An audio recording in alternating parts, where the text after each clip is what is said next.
সবচেয়ে বেশি মাইক্রোপ্লাস্টিক পাওয়া গেছে মেডিপ্লাস ফ্লোরাইড জেলে, যেটা বাংলাদেশে উৎপাদিত হয় এবং এটার এড অনেক ডাক্তার দিয়ে তারা করিয়েছিল। আমি জাস্ট এটা ভাবতেছি যে যেসব ডাক্তাররা এটার এড দিয়েছিল তারা আসলে শুধুমাত্র টাকার বিনিময়ে তারা এটা করেছিল, এটাতে কি আছে কি নেই সেটা তারা আসলে পরীক্ষা করে দেখেনি। আজকে আপনাদেরকে দেখাবো কোনগুলোতে সবচেয়ে বেশি মাইক্রোপ্লাস্টিক পাওয়া গেছে। 1 নম্বরে মেডিপ্লাস ফ্লোরাইড জেলে সবচেয়ে বেশি মাইক্রোপ্লাস্টিক পাওয়া গেছে। 2 নম্বর ক্লোজ আপ ট্রিপল ফ্রেশ, এটাতেও মাইক্রোপ্লাস্টিক পাওয়া গেছে।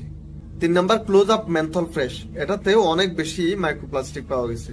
3 নম্বর কডোমো আলট্রাশিল্ড ফর্মুলা, এটাতেও অনেক বেশি মাইক্রোপ্লাস্টিক পাওয়া গেছে। 5 নম্বর সিগন্যাল গ্রিন টি, এটাতেও মাইক্রোপ্লাস্টিক পাওয়া গেছে।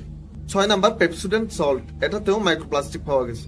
7 নম্বর হিমালয়া কোম্পানির কমপ্লিট কেয়ারেও মাইক্রোপ্লাস্টিক পাওয়া গেছে।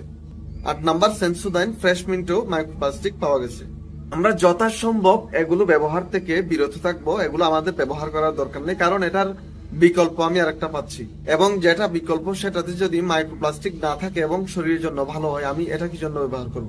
এখন দেখাবো যেগুলোতে মাইক্রোপ্লাস্টিক পাওয়া যায়নি। 1 নম্বর জেন ফ্রেশ, এটাতে মাইক্রোপ্লাস্টিক পাওয়া যায়নি। 2 নম্বর প্যারাশুট জাস্ট ফর বেবি, এটা বাচ্চাদের জন্য। 3 নম্বর প্যারোডন্টেক্স, এটাতেও মাইক্রোপ্লাস্টিক পাওয়া যায়নি। 4 নম্বর সেন্সোডাইন ফ্রেশ জেল, এটাতে মাইক্রোপ্লাস্টিক পাওয়া যায়নি। 5 নম্বর কলগেট ম্যাক্স ফ্রেশ, এটাতেও মাইক্রোপ্লাস্টিক পাওয়া যায়নি। 6 নম্বর কলগেট অ্যাক্টিভ সল্ট, এটাতেও মাইক্রোপ্লাস্টিক পাওয়া যায়নি।